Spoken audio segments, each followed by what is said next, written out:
बच्चाहरू किन यति सेतो भएको भन्छ यसरी बोसो गम गम खान्छ नि त्यही सुँगुरको बोसो गोरो गोरो भएको होइन त्यही भएर ल हेर्नु त एकै नाच्न ल ठिकै ल बिस्तारी बिस्तारी किन गोरो भएको भनेको त बोसो गम गम खाएर भयो टेरिका हो ल सुँगुरको बोसो हो मिठो छ मिठो लाग्यो अमिलो छ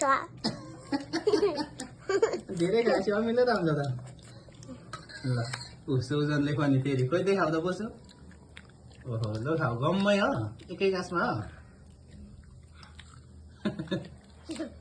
तेरो गोरो हुन्छ त है किन यसरी गोरो भयो बच्चाहरू भन्छ सुँगुरको बोसो खाएर नि होइन